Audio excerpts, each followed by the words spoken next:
السلام علیکم۔ میں شہر میں رہا کرتی تھی۔ میری شادی جب سے گاؤں میں ہوئی تھی، میری زندگی میں عجیب و غریب واقعات پیش آ رہے تھے۔ پہلا حادثہ تو یہ ہوا کہ میرا شوہر ملک سے باہر کمانے کی غرض سے چلا گیا۔ اب میں اپنے گھر میں اکیلی تھی۔ سسرال میں مجھے کوئی پہچاننے والا، سہارا دینے والا کوئی نہیں تھا۔ میں بس اپنی مدد آپ چل رہی تھی۔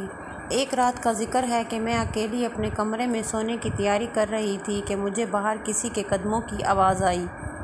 یہ آواز اتنی واضح تھی کہ میرے ذہن پر ایک خوف سوار ہو گیا۔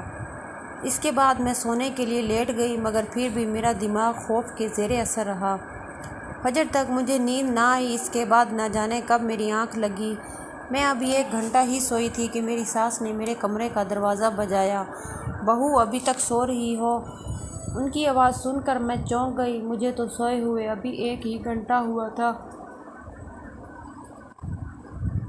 میں آنکھیں ملتی باہر آئی۔ وہ میری سرخ آنکھیں دیکھ کر حیران رہ گئی۔ کیا ہوا بیٹی، سب خیریت تو ہے نا؟ تب میں نے انہیں سب بتا دیا کہ رات کو کسی قدموں کی آواز سن کر میں ڈر گئی تھی۔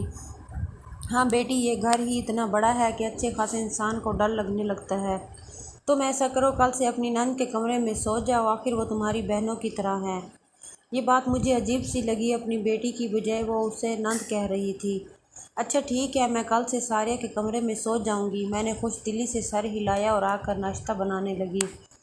ابھی تک ساریہ سو کر نہیں اٹھی تھی۔ اماں نے اسے جگایا۔ ہم سب نے ناشتہ کیا اور پھر وہ کالج چلی گئی۔ دن بھر میں نہیں سوچتی رہی کہ آخر رات بھر وہ آواز کس چیز کی آ رہی تھی۔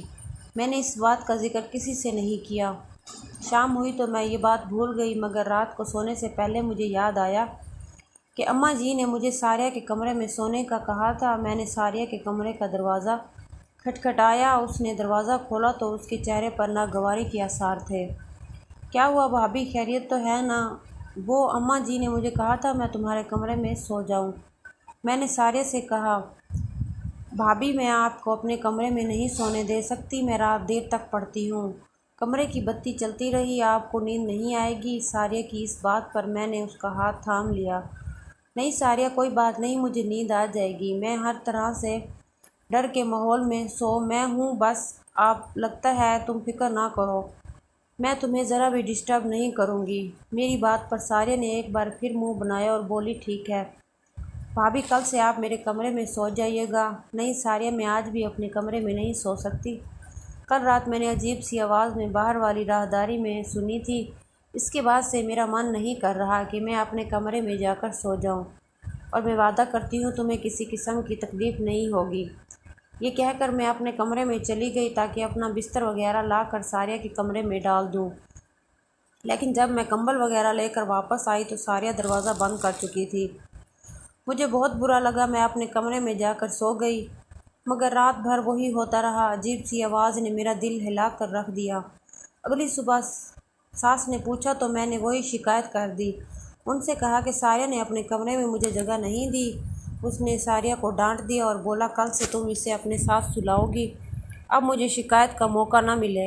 اب ساریہ کے پاس کوئی بہانہ نہیں تھا۔ رات کو اس کے کمرے میں نے اپنی جگہ بنا لی اور کمبل تان کر سو گئی۔ رات کا نہ جانے کون سا پہر تھا کہ ساریہ کو پیاس لگی۔